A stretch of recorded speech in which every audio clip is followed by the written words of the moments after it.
I'm going to need you to step aside. Backpack, now!" She didn't argue, didn't flinch, just handed it over, like she'd been waiting for this exact moment. At first they found nothing, a notebook, a charger, a photo, but then a hidden pocket, a sealed case. Inside it, a bronze medal so strange, so classified, 2 federal agents stepped back like they'd touched a Cold War ghost. No records, no serial, just a warning. Unauthorized duplication is a felony. Record ID redacted. They thought they were searching for contraband. Instead, they found a relic that could wake up something buried for 40 years and a girl carrying the key. If this mystery grips you, subscribe to Veteran Biker now. Where are you tuning in from? Let us know below. The words, a hushed whisper from a seasoned security agent, cut through the sterile hum of Federal Delta Airport. They had just emptied her backpack, then they froze. Revealed on the inspection table was a medal, ancient and dark, its symbols an enigma, its very presence defying every known record. Who was this girl, so utterly calm amidst the shock, holding a piece of a forgotten war? What silent power did it hold? And what buried truth was about to surface, shattering decades of meticulously hidden secrets? Join us on Veteran Biker as we plunge into a story where the past refuses to stay buried. Tell us, where are you watching from? Drop your thoughts in the comments below. In the early morning light of Federal Delta Airport, a familiar rhythm of hurried footsteps and rolling luggage set the scene. Yet, amidst the predictable flow, a singular figure stood apart. Taylor Vance, barely 17, was an anomaly. She carried no oversized headphones, no smartphone, no rolling suitcase. Her sole possession was a worn olive-drab backpack, slung over one shoulder as if its weight belied its appearance.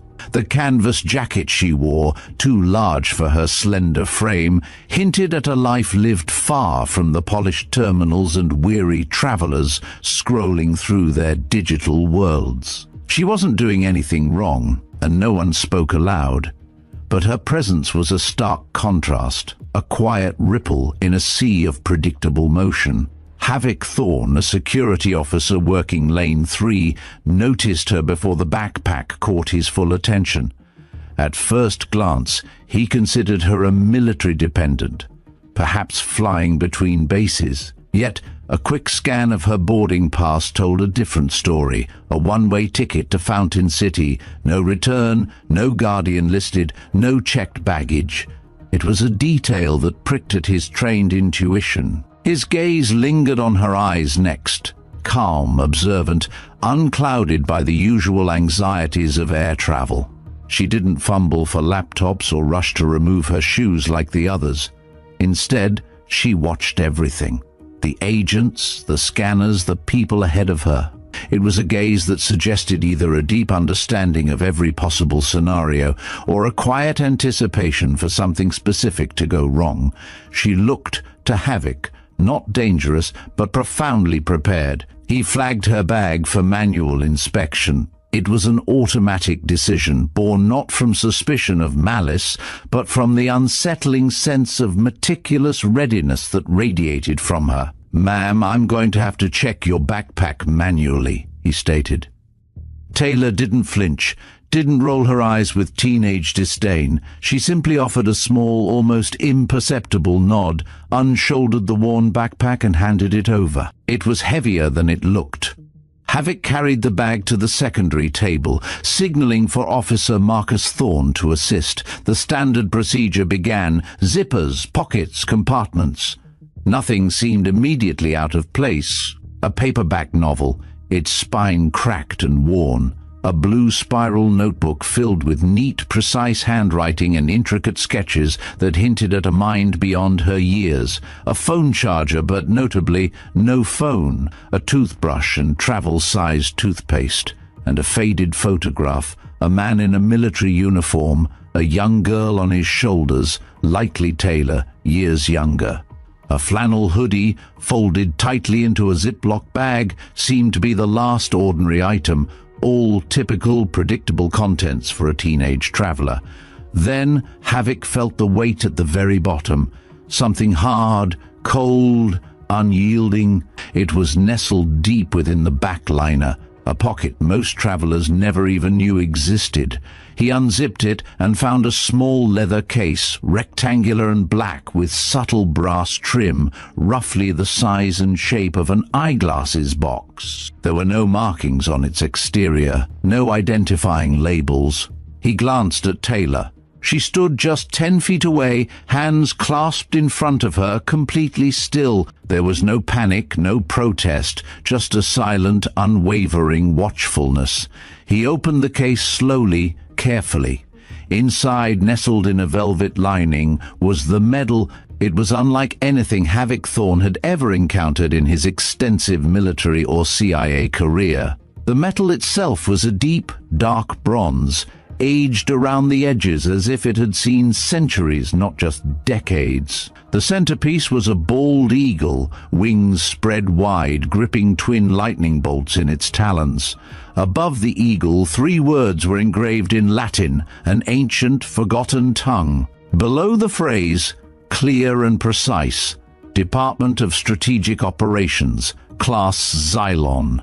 The lettering wasn't decorative, it was government-issued, the kind of stark, unembellished typography found only on certain military awards, if one knew precisely where to look. But this wasn't in any official registry. Havoc knew. He would have remembered. More disturbing still was the reverse side of the medal. There, in tiny all-capital letters, etched with surgical precision, was a chilling warning: authorized possession only. Unrecorded duplication, I.S. a felony. Record ID redacted. Havoc had encountered fake medals before. It happened often enough. But this was no novelty trinket or cheap imitation found on a forgotten corner of the internet. This was solid, real, and, most crucially, classified. Marcus Thorne leaned in, his voice barely a whisper. "That's not in the system, is it?" Havoc's voice was low, almost a murmur. "No, Marcus, that's not in any system." He took a step back, both men staring at the impossible object. The airport's usual cacophony seemed to dull around them, becoming a distant, muted drone. Travelers continued their ceaseless shuffle, dragging luggage, sipping overpriced coffee, utterly unaware that something profound, something that defied the known world, had just surfaced in their midst. Havoc gently closed the case and placed it on the table. He looked back at the girl, still watching, still unmoved. "Taylor Vance?" He read from her ID. "I'm going to need to ask you a few more questions." She nodded again. No protest, no hint of a sigh. "What is this?" he asked, tapping the case. "It was my grandfather's," she said simply, her voice soft but direct, devoid of any teenage defiance. "And what was he?" Havoc pressed, his gaze fixed on her. She hesitated for a fraction of a second, a pause so brief it might have been imagined. Radio technician, army, retired. Havoc looked back at the medal, then at her. That was not a technician's medal, that was something else, something far above his pay grade. He tapped into the terminal quietly, sending an alert to his supervisor. A level 2 alert was issued, a quiet one. No blaring alarms, no blaring sirens, just a silent call up the chain of command, rippling through the hidden channels of federal security. Within 10 minutes, an agent from the Department of National Security was en route to the airport. Taylor Vance, the quiet girl with the worn backpack, was escorted to a private security room.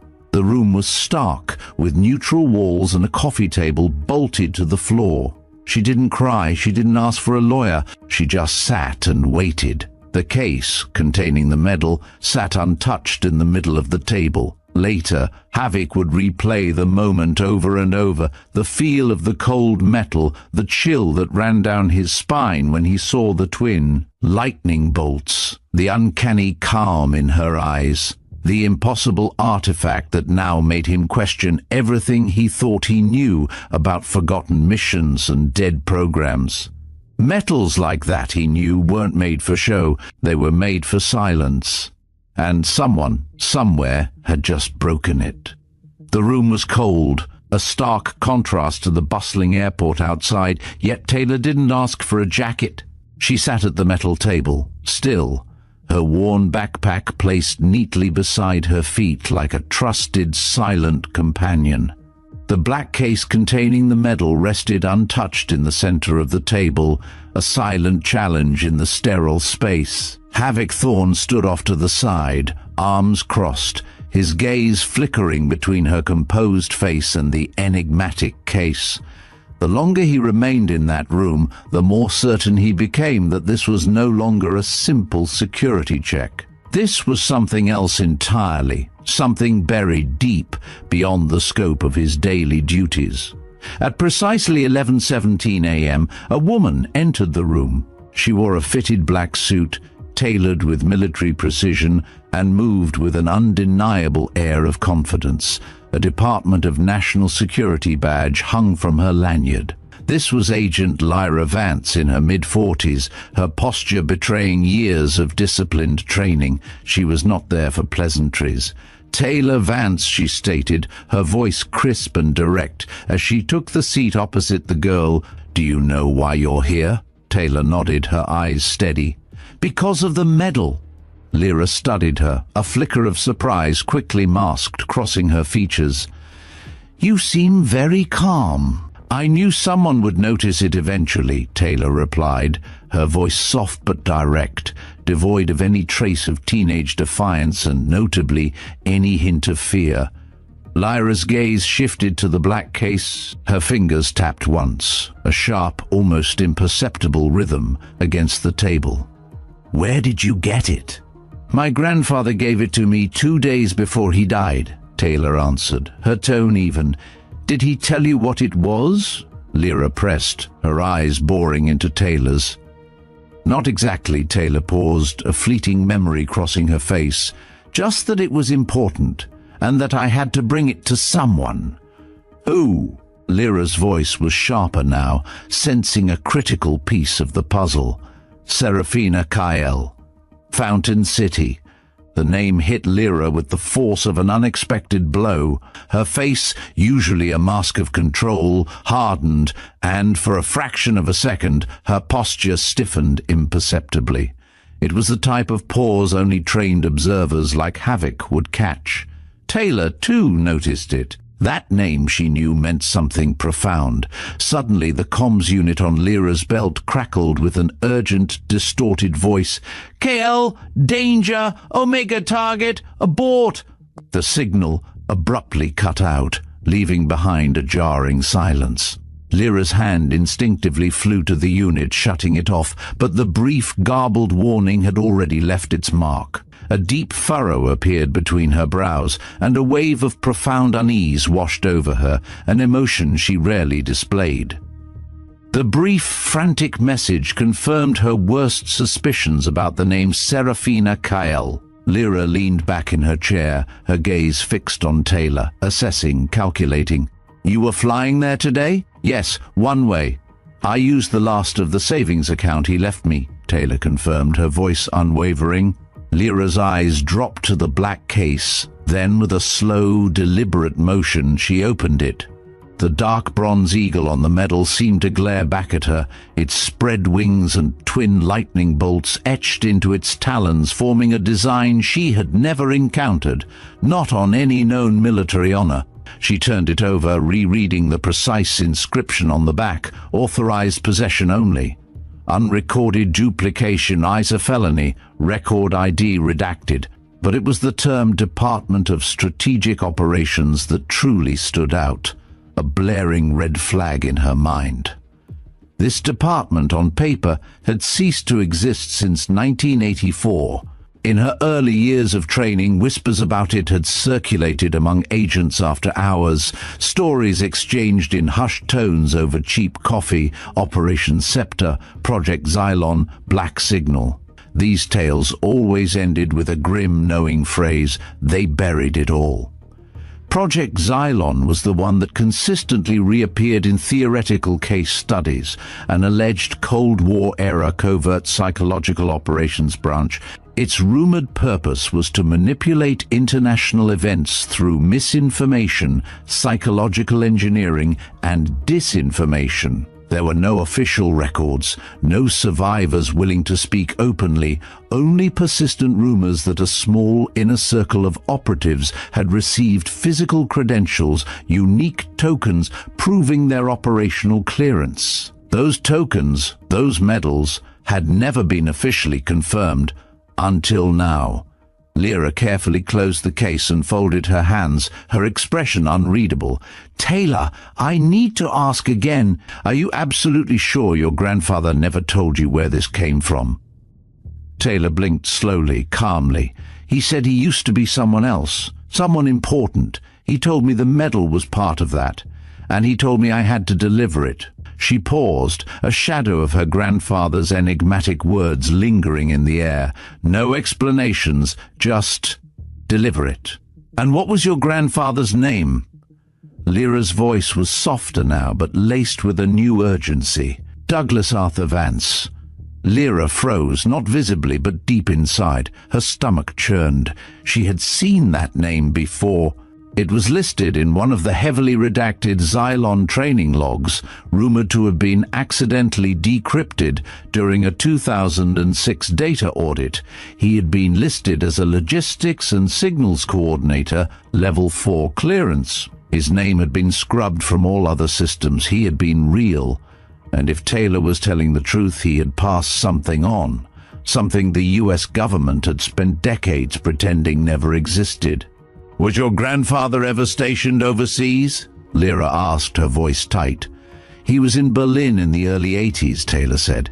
He never talked about it, just said the real war was never what you thought it was." Lyra stood abruptly. "Wait here." She stepped out of the room, closing the door firmly behind her. Havoc followed, a silent shadow. In the hallway, Lyra turned sharply to him, her eyes narrowed. "You didn't tell me," she accused. "Serafina Kael—" Havoc met her gaze. "You didn't ask." Lyra sighed, a sound of heavy resignation. "Kael has been presumed dead since 1991. She's one of 7 names tied to Project Xylon. She vanished off-grid, probably burned her identity. This girl, this kid, just name-dropped her like it was a coffee run." "So what now?" Havoc asked, the weight of the situation settling over him. Lyra's eyes met his, a grim determination hardening her features. "Now I go make a phone call I was told I'd never have to make. And then we pray whoever picks up knows what this means." A deep sense of apprehension washed over her, a tangible feeling of a vast, forgotten machinery stirring to life. She felt as though a solid, impenetrable wall of secrecy, one she had always believed in, was suddenly crumbling before her eyes. The simple act of a teenage girl handing over a backpack had shattered decades of official narratives and deeply embedded protocols. The implications were staggering, reaching far beyond the confines of airport security. This wasn't just a breach. It was an awakening. The very fabric of their hidden world, woven from classified operations and erased histories, was now being tugged by a thread held by a young girl. Back in the room, Taylor sat alone again. She looked at the black case still resting on the table. She didn't open it. She didn't need to. She already knew what it meant, even if she didn't have the words to articulate its full scope. It meant that something buried had been dug up, something powerful, forgotten, and undeniably dangerous. Her grandfather's eyes in those final moments, weak but steady, had told her more than any explanation ever could. This wasn't just a family secret. It was a message. It was a key. And someone, somewhere, had just realized that a door, long sealed and presumed non-existent, had just opened. The secure interview room had no windows. Time passed differently in places like that, slow, muffled, uncertain. Taylor didn't check the clock. She knew how this would go. questions, suspicion. Eventually, someone from high up would come down with an answer no one wanted to hear out loud. The door opened again. This time, Agent Lyra Vance re-entered, flanked by another man. Special Operations Liaison Colonel Cassian Hale. He was in his mid-50s, with a square jaw, closely cropped hair, and a presence that seemed to fill the room, commanding immediate attention without a single word. He didn't smile, didn't introduce himself. He walked in like he already knew everything he needed to know. "Miss Vance," he said, taking the seat across from her, folding his hands on the table. "May I see the medal?" Taylor glanced at the black case on the table, then nodded, a small, subtle gesture. Hale opened it like he was performing a ritual, his movements precise and deliberate. When his eyes fell on the medal, the transformation was immediate. His breath caught, a barely audible intake of air. His face, trained to reveal nothing, didn't change, but something behind his eyes flickered, like someone watching a ghost walk in through the front door. A lifetime of classified knowledge, suppressed memories, and buried truths seemed to flood his gaze in that single instant. He looked at the medal not as a mere object, but as a living testament to a past he believed was permanently interred. The weight of its impossible existence hung palpably in the air, connecting him directly to a hidden chapter of history he had personally helped to seal away. "Where did you get this?" he asked, his voice low and flat, devoid of any discernible emotion, yet resonating with an unspoken gravity. "I've told her," Taylor replied, her voice unwavering. "My grandfather gave it to me. He told me to find Serafina Kael." Hale stared at the medal a moment longer, then closed the case gently, almost reverently. "Do you know what this is?" He didn't answer right away. Instead, he leaned back in his chair and looked up at the ceiling, as if calculating how much he was allowed to say, how many years of top-secret protocol he was about to breach. "There are things in this government," he began, his voice taking on a deeper, more serious tone, "that have no budget line, no records, no chain of command in the traditional sense. Things created for the kind of operations the public can't know about." "Like Xylon," Taylor said quietly, her voice barely a whisper, yet it echoed with the weight of revelation. Hale froze. That word, Xylon, held an immense weight, like an ancient weapon unwrapped in daylight. It was a word that few knew, and fewer still dared to utter aloud. His eyes, now sharp and direct, bored into hers. "Where did you hear that word?" "My grandfather said it when he handed me the medal," Taylor replied, meeting his gaze evenly. "He said, 'It's from Xylon. They'll understand what it means.'" She paused, then added, "He didn't explain more." Hale sat forward, his hands clasped on the table, his expression grave. "Miss Vance, what I'm about to tell you doesn't leave this room." Taylor said nothing, her silence a testament to her unwavering composure. Xylon was a covert psychological operations directive born during the Cold War, he continued, his voice steady, measured. Its purpose was to influence, disrupt, and when necessary, reconstruct the psychological stability of foreign leadership. We didn't assassinate, we rewired belief systems. Entire governments were destabilized through fear, rumors, illusions. Hale's gaze became distant, lost in the memories of a hidden conflict. Xylon's reach extended into media, economics, even religion, and it was highly compartmentalized. He tapped the case. Only 7 operatives were ever awarded that medal. It was more than a badge. It was a key, a token to activate dormant protocols. Most of us thought all 7 medals were destroyed after decommissioning. No copies, no public record, and yet here you are. Taylor's face remained still. She had questions, hundreds of them, swirling in her mind, but none of them would change what she had already instinctively accepted. Her grandfather wasn't just a quiet, lonely man fixing radios in his barn. He was part of something no one ever dared explain, something that now, impossibly, had found its way to her. The realization settled over her, a heavy mantle of destiny. "Then why give it to me?" Taylor asked, her voice quiet, cutting through the heavy silence that followed Colonel Hale's revelation.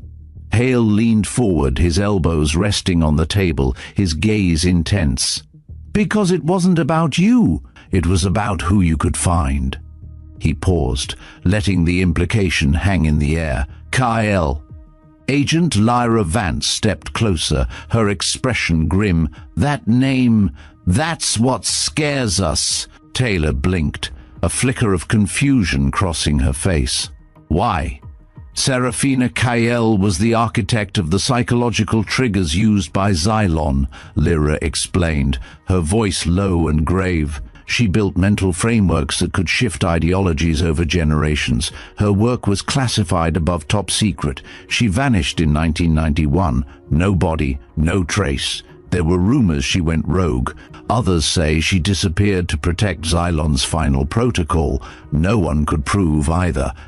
Lyra's eyes met Taylor's, holding her gaze. "If your grandfather sent you to her, it means two things. One, she's still alive. And two—" Lyra hesitated, the weight of the second implication almost too heavy to voice. "She's waiting for this," Hale finished, his voice a quiet, chilling affirmation. The silence in the room stretched thick and suffocating, the weight of a forgotten legacy, of decades of buried secrets, pressed down on everyone present. It was a silent acknowledgement that their world, meticulously constructed on layers of classified information and carefully maintained ignorance, was about to be profoundly disrupted. Finally, Taylor spoke, her voice still calm, but with a new edge of resignation and resolve. "So what happens now?" Lyra turned to Hale, who gave a curt nod. His decision was made. "We're going to find her," Lyra said, her voice firm. "But we're going to do it on our terms." Quietly, undetected. The stakes were too high for any misstep, any public exposure of Xylon's existence. They needed discretion, precision, and absolute control. The implications of Kyle's survival and her potential connection to a reactivated Xylon were too immense to risk. A few minutes later, Taylor was escorted to a secure conference room. This space felt different from the sterile interview room. Less clinical, more operational. Satellite images, sharp and detailed, glowed on one wall, depicting remote, unpopulated landscapes. A tech agent sat hunched over a keyboard, his fingers flying across the keys, running a complex algorithm through decades of public records, classified documents, and behavioral profiles. The air hummed with the quiet intensity of high-level intelligence work. Lyra approached the tech agent, her voice low. "Input the name. Catherine Mendes." She paused, then corrected herself, catching the slip of the original name. "No, sorry. Serafina Kyle." The agent nodded, typing the name into the search field. On the screen, a grid of false identities began to appear. Female listings, all born around 1950, likely aliases. Passport fraud flags, property transfers, some names never used twice, appearing and disappearing like smoke. It was a digital ghost hunt, sifting through layers of intentionally obscured data. The room was filled with the soft click of the keyboard and the low hum of the servers as the algorithm worked its way through mountains of information, searching for the faintest digital echo of a woman who had meticulously erased herself from the world. Then, one match lit up green. Helen Courts, living in Cascade, Colorado, just outside Fountain City. The details scrolled across the screen. A small cabin, no cell service, no digital footprint whatsoever. Local records showed a woman in her 70s who paid cash for everything, her existence a deliberate blank slate in the digital age. Her mail was routed through a PO box registered to a veterans foundation, one linked to a defunct military charity operated by former Xylon-affiliated personnel. The pieces clicked into place with chilling precision. "She's there," Hale said, his voice quiet but laced with triumph. "She's been waiting." Lyra looked at Taylor, her expression unreadable. "We're sending a team. You'll go with them." "I don't want protection," Taylor stated, her voice firm. "I want answers." Hale stepped forward, his gaze direct. "You may get both, or neither." His words carried the weight of experience, the grim reality of a world where truths were often fragmented and dangerous. They flew out the next morning. Taylor was given a new set of clothes, a temporary ID, and a non-disclosure agreement thick enough to block sunlight. But she didn't care about papers or protocols or the layers of bureaucracy that now surrounded her. She held the black case in her lap the entire flight, her fingers tracing the smooth, aged leather like it was a memory she hadn't lived yet. In her mind, she could still hear her grandfather's voice, a soft echo from the quiet cabin. "If you're holding this, it means I've done my part. Now it's your turn." She looked out the window as the plane descended over the Colorado mountains. Somewhere below, a woman the world thought dead was waiting, and the medal, cold and silent, was about to speak again. The sun, a brilliant orb in the morning sky, cast long, sharp shadows across the rugged landscape, illuminating a path into the unknown. The snow had come early that year in West Virginia. It fell in heavy silence over the wooded hills outside Harper's Ferry, blanketing the cabin where Taylor Vance had grown up. Inside, the old wood stove crackled softly, casting flickering light against the log walls and the photographs that lined the mantel. In the small back bedroom, Darian Vance lay in his bed, thinner than he had ever been, his once steady hands now trembling with age and illness. The man who had raised Taylor since she was 5 had shrunk into a shadow of himself, but his eyes remained sharp, alive, and full of something unspoken. He was a man holding secrets, his gaze a window to a past that weighed heavily upon him. Taylor sat beside him on a folding chair that creaked every time she leaned forward. She had been with him every day since the stroke, cooking meals he couldn't eat, reading books he no longer followed, holding his hand through the quiet parts of the night. They didn't talk about the end, but it hung between them like a dense fog, a shared unspoken truth. On this morning, however, something was different. "Taylor," he rasped, barely above a whisper. She moved closer, brushing a few stray snowflakes from her jacket sleeve. "I'm here, Grandpa." He turned his head slightly, his faded green eyes locking onto hers. "You remember the shed?" "Of course," she said, a small smile touching her lips. "I hated that place. Smelled like metal and mice." The memory of the cramped, dusty space filled with his strange radio equipment was vivid in her mind. He almost smiled, a faint, fleeting movement of his lips. "There's a toolbox hidden under the floorboards, behind the shortwave radio." She frowned, confusion clouding her expression. "Why?" His hand shifted under the blanket, reaching weakly, a gesture of quiet urgency. "You need to go get it now." Taylor hesitated. "It's early, Grandpa.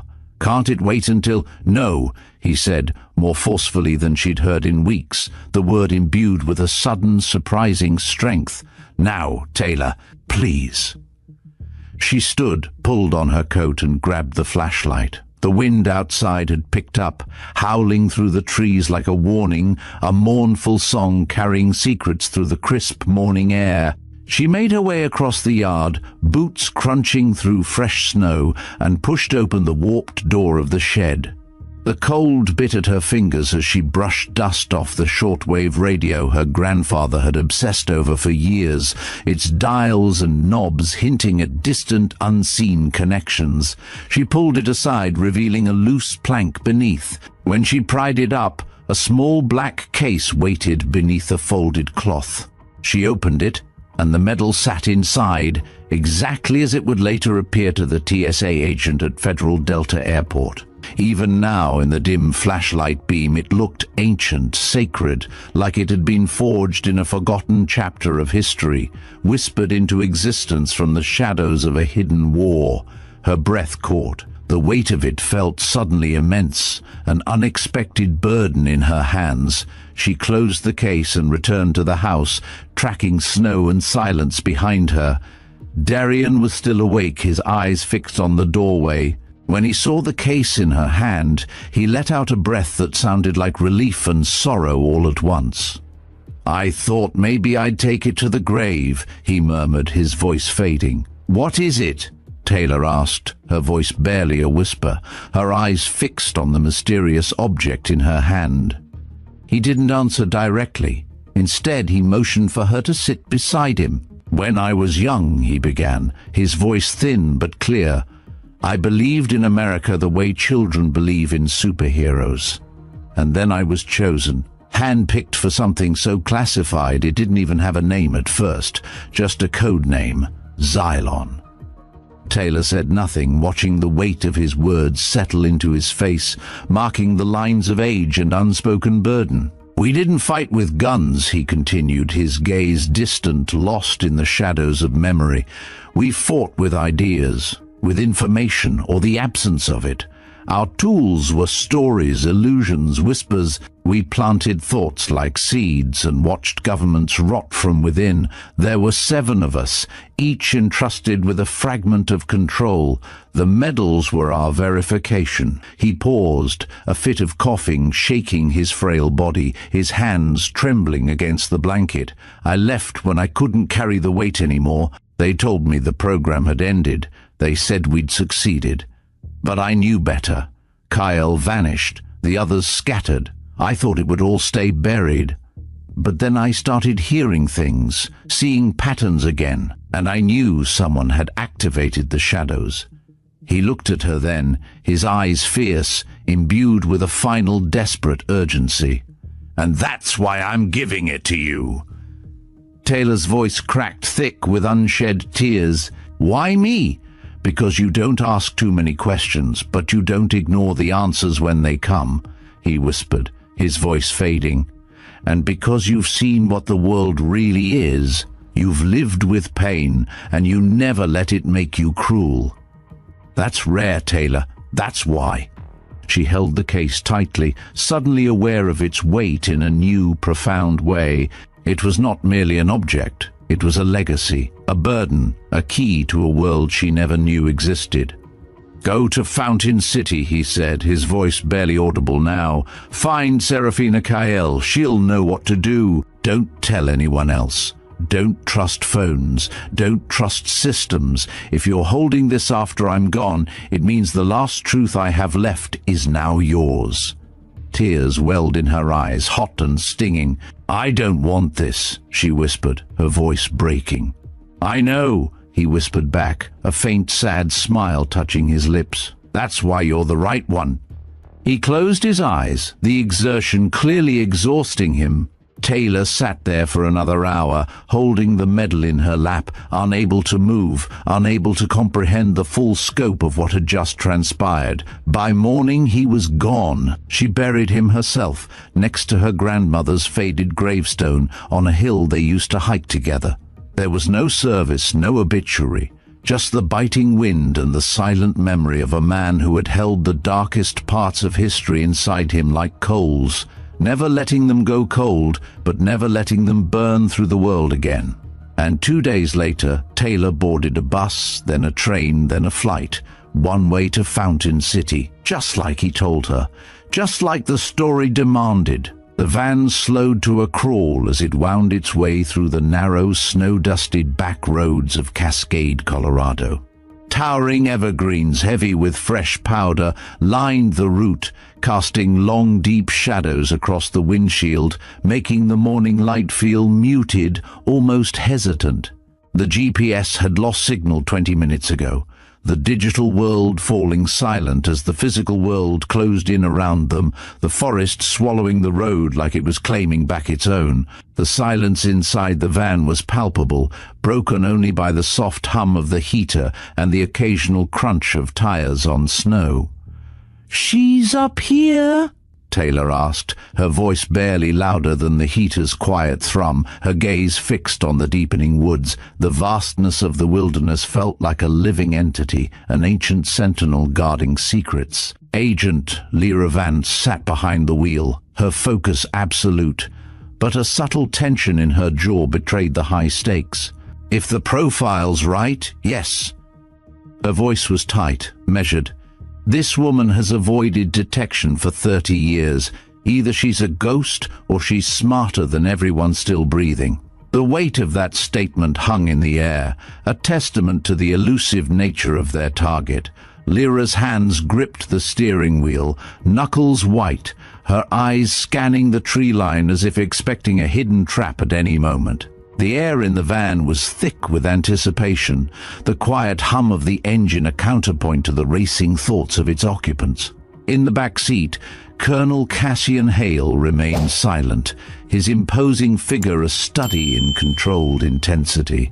He was flipping through an old, worn file, its edges frayed from countless openings and closings. The photo stapled to the first page showed Serafina Kyle circa 1986. Dark hair tied tightly back, a severe expression, no smile, and eyes that could cut through lies like a sharpened blade. She looked precisely as formidable as her legend suggested. She had been a psychological warfare specialist, a phantom architect credited with developing the infamous Whisper Grid protocol, a terrifyingly effective network of misinformation cells that could destabilize entire regimes without a single bullet ever being fired. Then, in 1991, she had vanished. No trace, no digital footprint, no DNA evidence. Just a classified report, sealed with the chilling words "presumed deceased."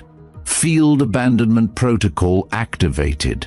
The official narrative had closed her chapter, until Taylor Vance, a teenage girl from West Virginia, had uttered her name.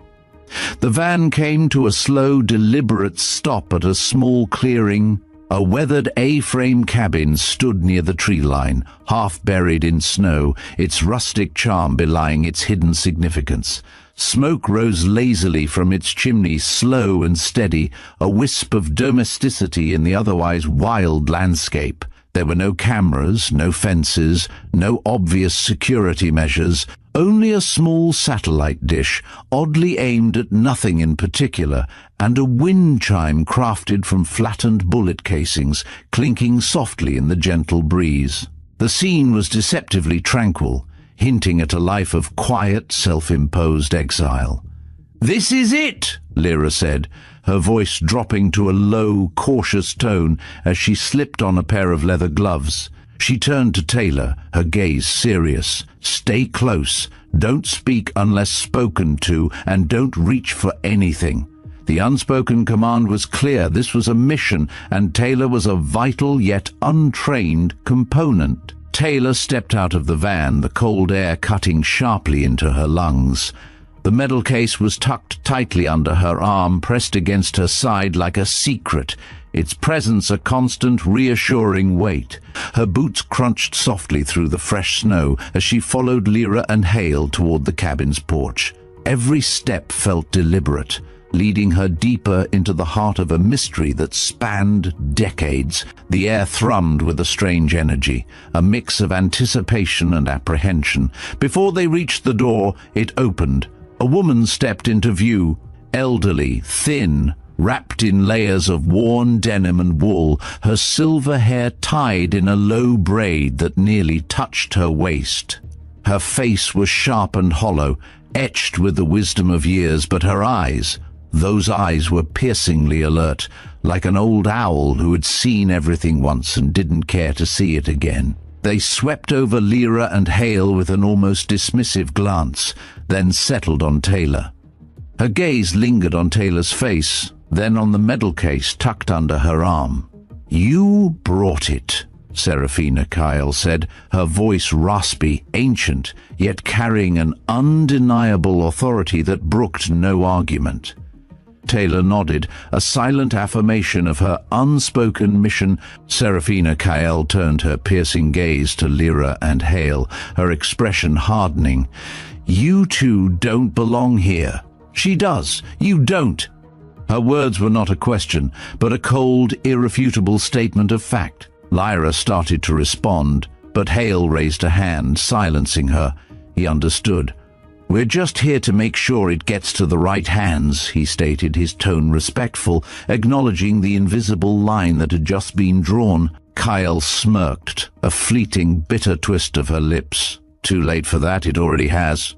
She stepped aside, her hand gesturing inward. Only Taylor was allowed to enter. Lyra and Hale watched, their faces grim, as the cabin door closed, sealing Taylor inside with a woman who was a ghost, a legend, and possibly the last living link to a buried world. Inside the cabin, everything felt untouched by time.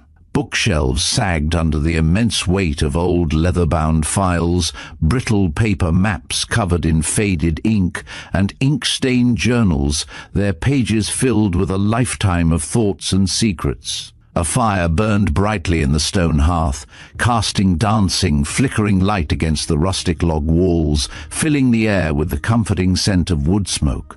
An ancient shortwave radio sat humming softly on a corner desk, its glowing dials a testament to forgotten frequencies.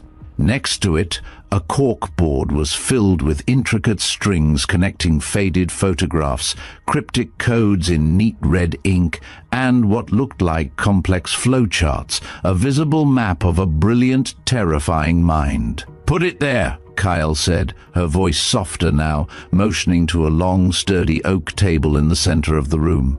Taylor placed the black case down gently, opening it just far enough to reveal the glinting edge of the metal. Kyle didn't move closer. She simply stared, her eyes misting over, a flicker of raw emotion crossing her ancient face.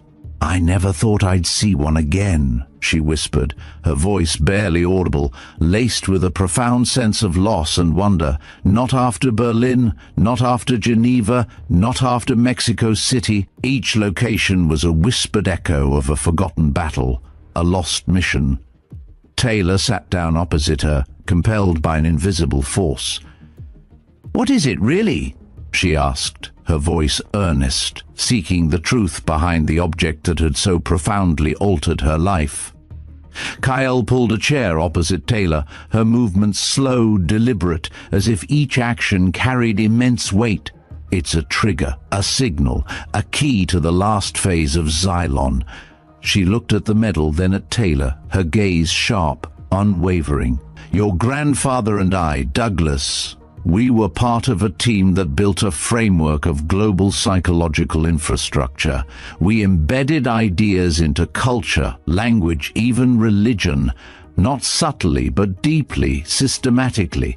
And when the Cold War ended, we buried it all. Every protocol, every sleeper node, all deactivated. Or so we thought. But why?" Taylor pressed, needing to understand the immense, terrifying scope of what Kyle was describing. "Why hide it?" "Because what we built could outlast governments," Kyle said, her voice laced with a chilling pragmatism. "It was too powerful, too tempting. We didn't trust anyone, not even each other. So we broke the key into pieces, 7 medals, each one bound to a specific chain of command, a unique set of activation parameters." Her eyes held a haunted look, a reflection of the unimaginable power they had wielded and then meticulously dismantled.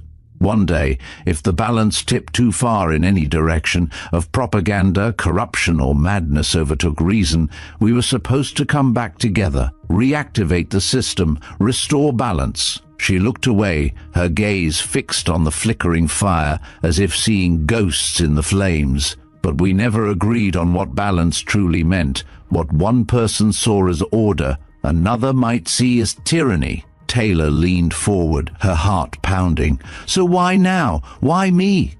Because your grandfather was the last one who believed in restraint, Kyle said, her voice gaining a new intensity. And he knew someone was waking Xylon up from the outside, not one of us, someone with a digital arsenal and no moral compass. Someone who found traces of what we left behind and is trying to reactivate the program for control for their version of balance. Taylor's eyes narrowed, a cold ripple spreading through her spine. Someone else is trying to use it. Kyle nodded grimly. Everything you've seen lately, she continued, her voice low and ominous, social division, cultural collapse, the obsession with narrative, the sudden, unprecedented rise of emotional manipulation across every platform imaginable. That's someone using Xylon's bones to build a new monster. They believe they are saving the world by imposing their own order, their own version of truth, no matter the cost to individual thought or freedom. They see themselves as the ultimate arbiters of sanity, and they are willing to burn everything to achieve it. She stood and retrieved a small, unassuming folder from a hidden compartment in the desk, placing it in front of Taylor. Inside were names, photos, locations, dossiers on world leaders, media executives, algorithm engineers, people tied to ideological warfare on a global scale, a frightening web of influence, meticulously documented. All connected? Taylor asked, her voice barely a whisper, the sheer scale of the network overwhelming. All infected, Kyle corrected, her voice sharp. And the only thing that can stop them is reassembling what we tried to forget, not to fight back with power, but with precision, with truth. Kyle leaned forward, her ancient eyes locking onto Taylor's. The intensity of her gaze was absolute. The question now is, do you want to become part of it? Taylor's throat tightened. The weight of the world, of a secret war she never knew existed, suddenly pressed down on her. I'm 17, and yet here you are, Kyle said, her voice unwavering. You're already in it. The only way out is forward. Outside, the snow began to fall again, thick and silent, blanketing the cabin in a shroud of white. The agents waited in the van, unaware of the conversation taking place behind closed doors, a conversation that would reshape the future of the world. Inside the cabin, a ghost of the Cold War placed her final, desperate hope in a girl who never asked for any of it. And the medal, resting between them, gleamed faintly in the firelight, like it knew the world was about to shift again, irrevocably. The air crackled with a silent tension, a palpable sense of destiny unfolding. The cabin, once a haven of seclusion, had become the epicenter of a new, terrifying yet hopeful beginning. The weight of Xylon's past and its potential future now rested squarely on Taylor's young shoulders. The fire had died down to glowing embers when Serafina Kael finally stood. The last vestiges of the day's sunlight had long since faded, replaced by the soft, ethereal glow from the hearth, casting long dancing shadows across the cabin's ancient timber walls. "You'll sleep here tonight," she said simply, her voice carrying the quiet authority of one accustomed to giving orders, even in the stillness of her secluded sanctuary. Taylor sat at the cabin's long oak table, the folder Kyle had given her still open in front of her.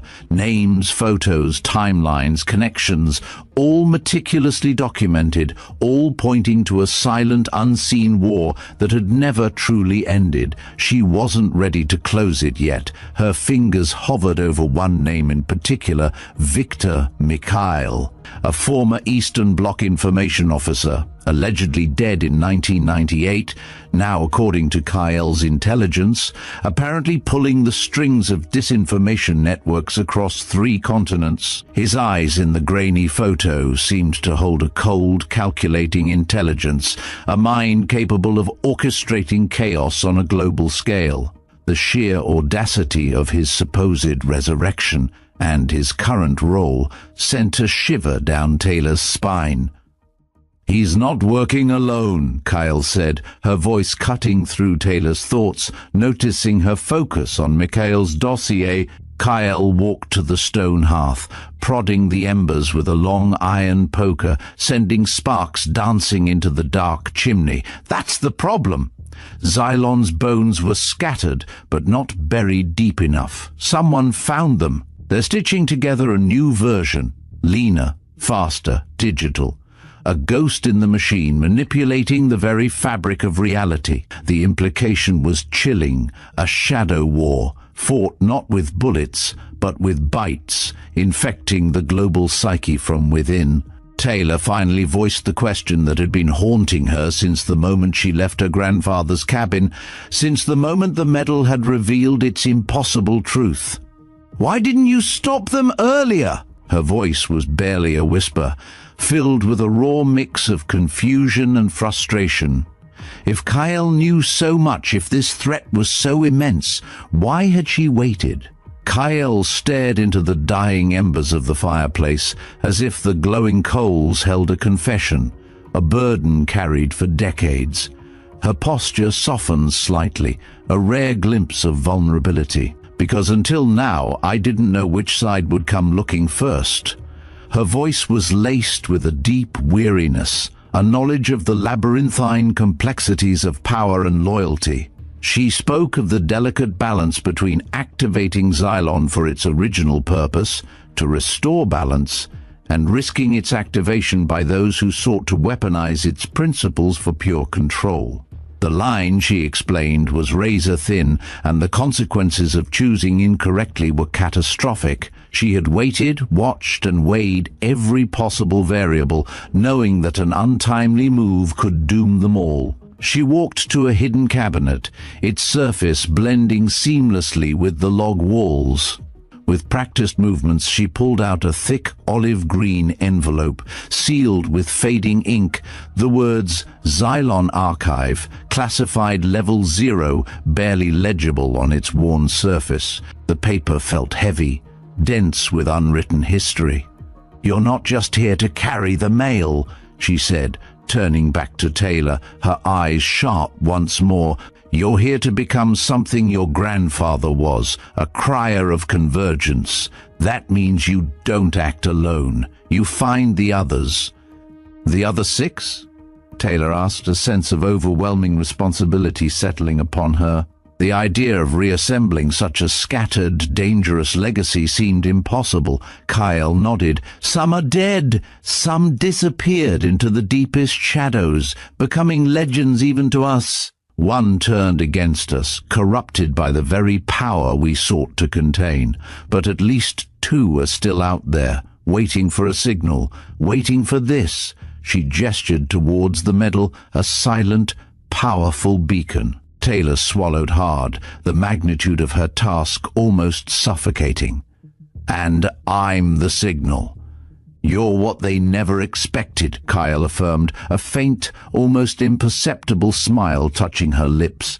"A clean variable, uncompromised. They'll listen to you because of your blood, because of the legacy you carry, and because Douglas trained you, whether you knew it or not." Kyle's words suggested a subconscious tutelage, years of seemingly ordinary lessons now revealing their true hidden purpose. She spoke of Douglas's meticulous nature, his seemingly mundane hobbies, his shortwave radio, his intricate ciphers hidden in poetry, all being subtle preparations for this very moment.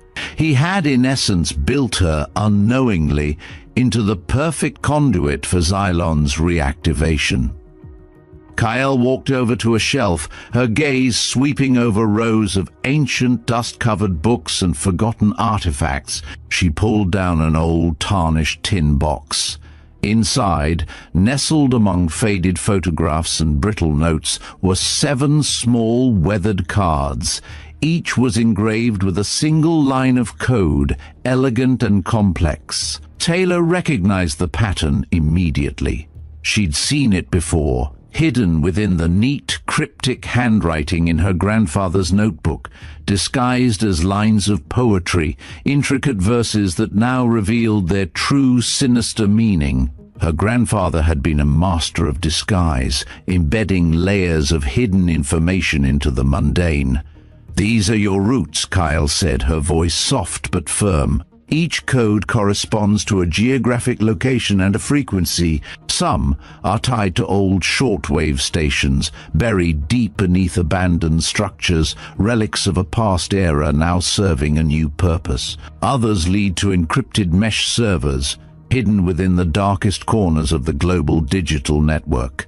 This was our dead man's switch, the ultimate failsafe. And now, it's live." Taylor stared at the box, realization dawning with a chilling clarity. The full, terrifying scope of her grandfather's legacy and Kyle's life's work finally clicked into place. "You want me to reactivate Xylon?" Kyle corrected her gently, her gaze unwavering. "I want you to reassemble the people who can choose whether Xylon should even exist anymore, whether its power should be unleashed upon a world that has forgotten its very name, but is now, ironically, being shaped by its warped echoes." She emphasized that Xylon, in its original form, was a tool, neither good nor evil, but capable of immense destruction or salvation, depending on the wielder. The choice, Kyle implied, was now Taylor's. Outside, the sun rose slowly over the Rockies, spilling gold and pink light over the snow-capped peaks and the towering trees, illuminating the world in a deceptive calm. Taylor stood on the porch of the cabin, wrapped in an old military coat Kyle had given her, its weight both real and symbolic. It felt like a shield, but also a burden, a testament to the heavy task that lay before her. Agent Lyra Vance approached quietly from the van, her face etched with a mix of concern and grudging respect. "She told you everything?" Lyra asked, her voice low. "Enough to be terrified," Taylor said, her gaze fixed on the rising sun, "and just enough to say yes." Her voice was quiet, but firm, imbued with a newfound resolve that surprised even Lyra. Lyra didn't push for more. Instead, she handed Taylor a small, hardened case. "Encrypted transceiver," she said, "military grade, offline capable. You'll use it to reach us when needed, but the rest is up to you. Our hands are tied by protocols that predate even Xylon's official decommissioning. We can support, but we cannot directly intervene in what's to come." Colonel Cassian Hale joined them, nodding toward the winding road. "We'll give you transportation, but once you leave Fountain City, we can't offer formal protection. Xylon's status is still off books. The higher-ups, they don't want to touch this. They don't want it to exist. They don't believe it's real." Taylor asked, a hint of irony in her voice. "Oh, they believe it," Hale said, a grim line forming on his lips. "That's what scares them." His words implied a deeper fear within the establishment, not just of Xylon itself, but of the unpredictable power it represented, a power that defied traditional chains of command and established order. The fear of chaos, of losing control, was palpable. Serafina Kyle stepped outside, joining them on the porch. She handed Taylor a leather-bound notebook. It looked handmade, its paper inside filled with symbols, frequencies, and names written in codes. Codes only Taylor could decipher, because her grandfather had taught her the cipher without ever saying so, embedding the knowledge deep within her through games, riddles, and seemingly random lessons. "This is your map," Kyle said, her voice softer than before, yet carrying immense weight. "It won't be easy. They'll try to follow you, intercept you, confuse you. But they won't see you coming. Not at first." Her eyes held a glimmer of ancient wisdom, a knowing glint of the traps and challenges that awaited Taylor. Lyra glanced at Kyle, a rare question in her eyes. "You really trust her with this?" Kyle's gaze, steady and unwavering, met Lyra's. "She's the only one I trust." The conviction in her voice was absolute, leaving no room for doubt. That afternoon they drove Taylor to a small airstrip in Pueblo, far from prying eyes and cameras. A vintage Cessna sat waiting on the tarmac, its metal gleaming in the afternoon sun. It had been retrofitted with a modern guidance system, yet held no official registry, a phantom plane for a phantom mission. A woman stepped out of the cockpit, tall and self-assured. Juno Blackwood, a civilian pilot with her own mysterious history, a past hinted at through her knowing smile and the subtle lines around her eyes. "I was told this one's special," Juno said, grinning as she tossed Taylor a pair of noise-cancelling headphones. "You ready for the ride?" Taylor climbed aboard. The black case holding the medal sat securely in her lap, a constant, tangible reminder of her burden. Around her neck hung the original shortwave frequency tag from her grandfather's desk, repurposed as a pendant, a personal talisman. As the plane rose into the air, Colorado falling away beneath her, Taylor opened the leather-bound notebook. The first coordinate was written in her grandfather's familiar handwriting. It led to a small town outside Hamburg, Germany, a frequency station buried beneath an abandoned power plant. The words on the page seemed to hum with a quiet energy, guiding her to the next step of her unforeseen journey. Juno looked over at her mid-flight, her voice cutting through the drone of the engine. "So, what's your mission?" Taylor looked out the window, her voice quiet but certain, her gaze fixed on the endless horizon. "I'm supposed to find ghosts and ask them if they still believe in the truth." Back at the cabin, Serafina Kyle watched the contrail vanish into the blue sky, a faint white line dissolving into the vastness. She returned inside and reached into the fire's dying embers with a pair of iron tongs. Pulling out a half-melted object, she revealed her own medal, warped and fused, bearing the same eagle and lightning bolts but scarred by heat and time. She placed it in a steel box, locked it and sealed it with wax. Then she walked to the old shortwave radio. With practiced hands, she adjusted the dial to a long-forgotten channel, a frequency dormant for decades. She tapped in a pattern on the Morse key, ... G05 PACK, hello. Seconds later, a faint but clear response returned, ... /... She is listening.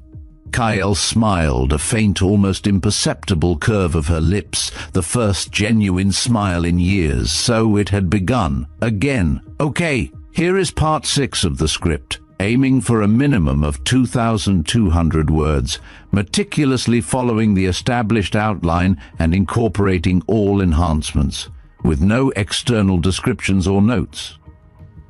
Part 6. The abandoned power plant outside Hamburg stood like a relic of a forgotten empire.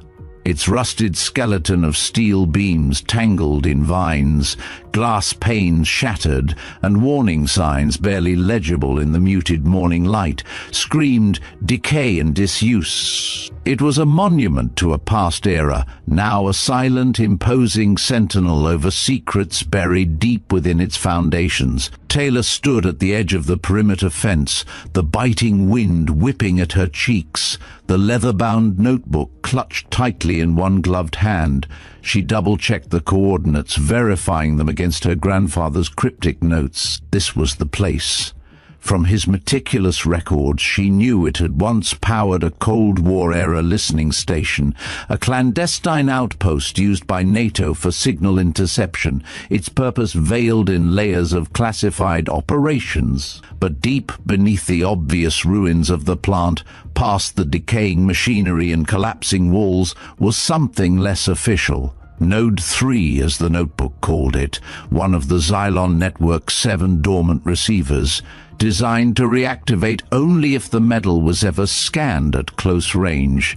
And now she was here. Juno had dropped her a few kilometers away under cover of the pre-dawn darkness, the small Cessna a silent phantom against the faint stars.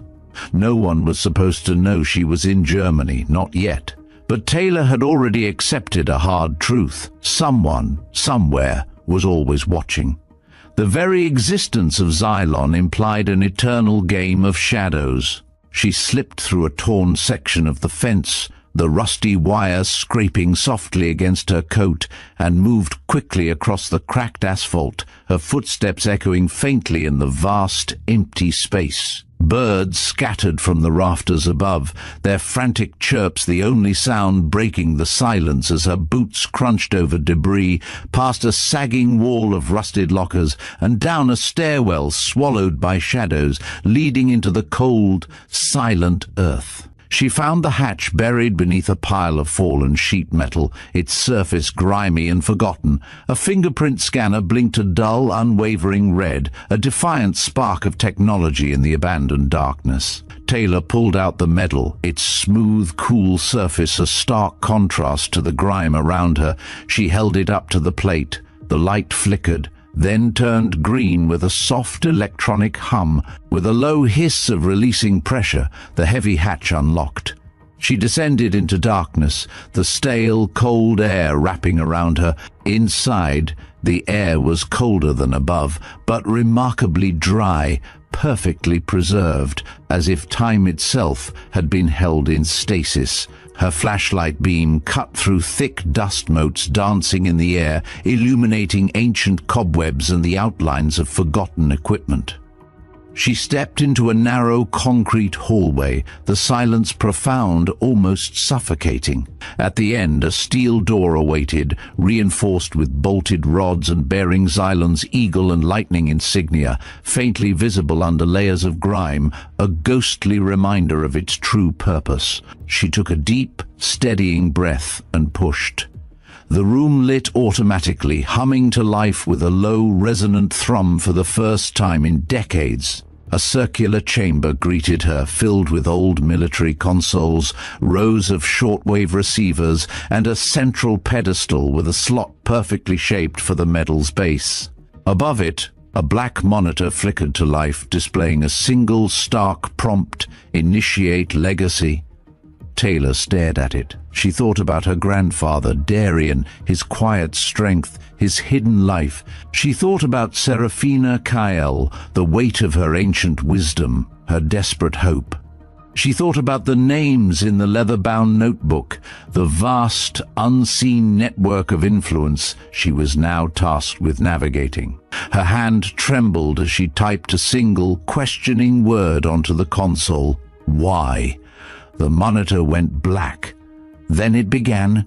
A cascade of data flowed across the screen, a mesmerizing torrent of decrypted call logs, embedded algorithms, geosignals, and name after name from Xylon's ghost registry. The system hadn't just been dormant. It had been listening, waiting. It displayed alerts from as recently as last month. Someone had been trying to simulate Xylon's command signals without the medal. A digital impersonator, a shadow trying to wear the skin of a titan. Taylor swallowed hard. Someone out there had nearly fooled the system into waking. Whoever they weren't far behind her. The cold efficiency of the network was terrifying, hinting at an intelligence and persistence that rivaled Xylon itself. Then the system printed something unexpected. A single name, blinking in vibrant green, Agent Marcus Thorne, active Node 2, Oslo. Taylor blinked. She remembered the name, one of the original 7. Her grandfather had underlined it 3 times in the notebook and written one chilling word beside it. Diverged. She tapped the screen. A file opened. Blurry photos, encrypted memos, and a grainy image of Marcus Thorne walking through an airport terminal just 2 weeks earlier. The photo was time-stamped from Oslo, Norway. He was alive, but the last note in the file chilled her to the bone. Affiliated with Nexus. Status compromised. She didn't know what Nexus was yet beyond Kyle's brief, ominous description, but she knew what compromised meant. Thorne had either sold out, been reprogrammed, or decided to rebuild Xylon in his own distorted image. She had to get to him before he got to her. The thought of confronting one of her grandfather's former comrades, now potentially an adversary, filled her with a profound sense of foreboding. Across the world, inside a gleaming glass tower in Zurich, a tall man in a slate-grey suit stood before a vast digital wall, watching the very same access signal Taylor had just triggered in Hamburg. The green flash on his screen denoting Node 3's activation was a confirmation of a long-held prophecy. He sipped black tea slowly, his expression utterly unreadable, a picture of serene control. "She found Node 3, his assistant said, tapping a control panel nearby, his voice laced with a mix of surprise and apprehension. "We're sure it's the girl?" the man replied, his voice calm, almost detached, yet resonating with an undercurrent of deep satisfaction. The Xylon key confirmed it. "Douglas Vance's legacy has finally come online. What should we do?" the assistant asked, awaiting instruction. The man walked to a polished cabinet, opened it, and removed a case identical to Taylor's, sleek black leather with brass trim, but his medal bore a different symbol, a serpent coiled around a torch. "Nexus," he murmured, his eyes fixed on the symbol of his own power. "We continue the game, deploy the signal interceptors, scramble Node 4, and activate Marcus Thorne." His voice hardened, a steely resolve underlying his measured tone. The chess pieces were moving, and Taylor Vance had just made her first, unwitting move. Back in the Hamburg facility, Taylor copied as much data as she could onto a secure drive Serafina Kyle had given her. She knew the longer she stayed, the more vulnerable she became. Every second she lingered was a second for Nexus to narrow their search, to identify her, to send their own agents. As she turned to leave, the console buzzed one final time, a soft, insistent hum. A message scrolled across the screen, a parting whisper from the resurrected network. "You are not alone." Her breath caught, a small gasp of surprise. Then, beneath it, in smaller text, a new directive, clear and urgent, Node 5, Athens. Awaiting contact. Another one was alive.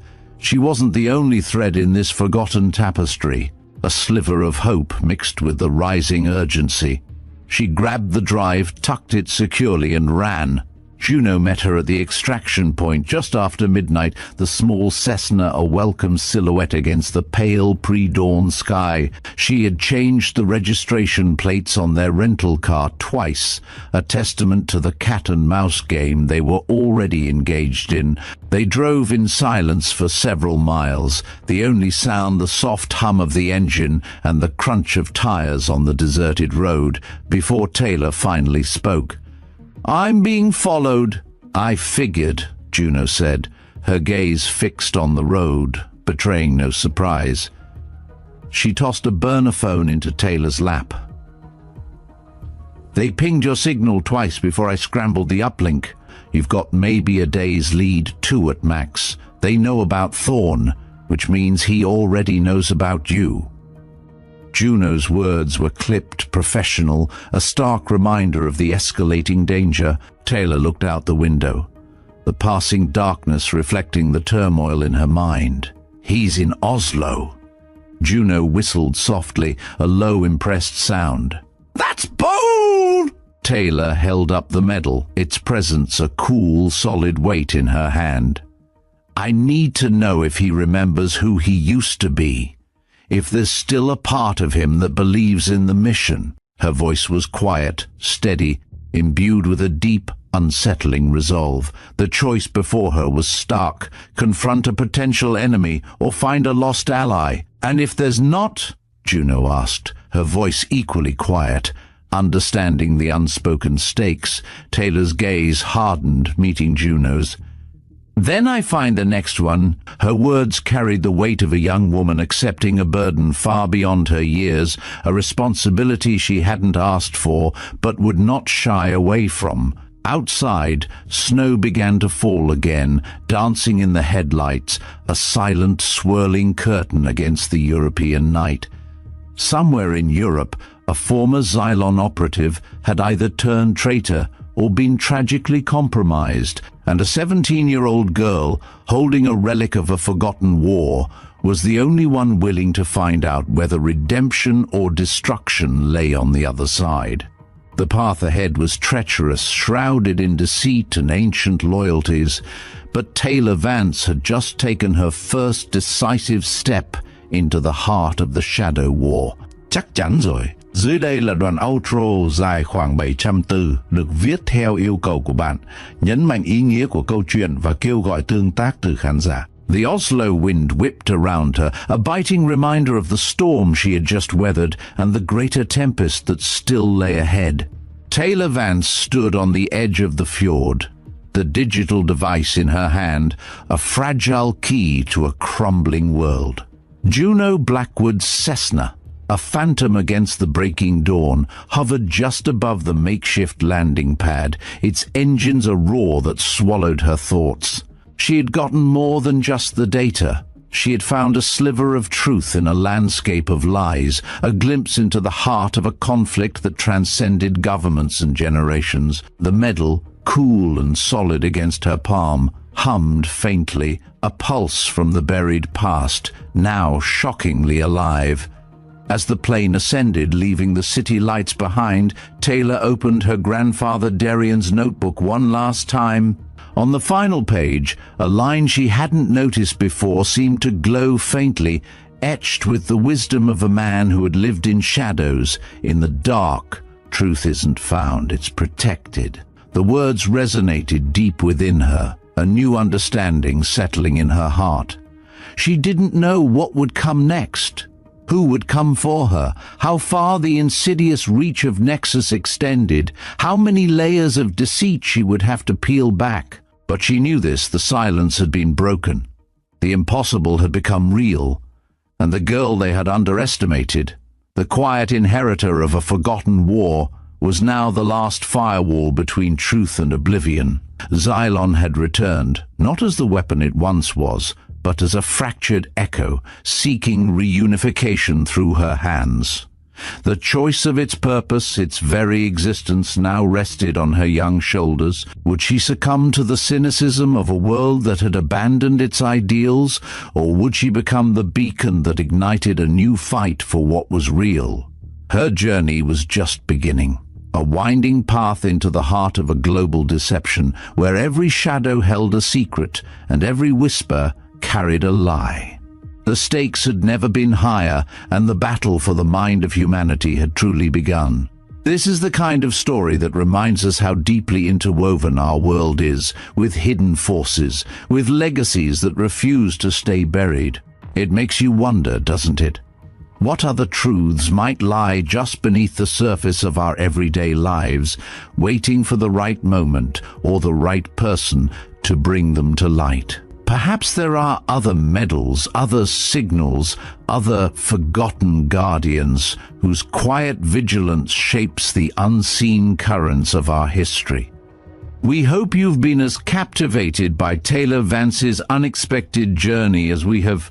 This narrative, a blend of historical whispers and a thrilling modern-day quest, serves as a powerful reminder that sometimes the greatest battles are fought not on battlefields, but in the quiet corners of the mind, in the subtle manipulations of information. It's a testament to the enduring power of truth and the courage it takes to protect it against overwhelming odds. Here at Veteran Biker, we are passionate about bringing you stories that ignite your imagination, challenge your perceptions, and perhaps even inspire you to look a little closer at the world around you. We believe that behind every headline, every seemingly ordinary event, there might be a deeper, more profound story waiting to be told. If Taylor's story resonated with you, if it sparked that sense of wonder and curiosity, then we invite you to become a part of our community. Your support allows us to continue delving into these fascinating narratives, to uncover the hidden gems and share them with you. Thank you for watching and for joining us on this incredible journey. If you enjoyed this video, please show your support by hitting the like button and subscribing to Veteran Biker for more captivating stories. Your engagement truly makes a difference. We'd love to hear your thoughts on Taylor's mission. What do you think she should do next? Who do you believe are the remaining Xylon operatives she needs to find? And how do you think she should confront the might of Nexus? Share your theories and insights in the comments section below. Your perspectives enrich our community and fuel our discussions. And for more thrilling adventures and intriguing tales, make sure to check out our other videos appearing on your screen right now. Until next time, stay curious, stay vigilant, and keep exploring the stories that shape our world.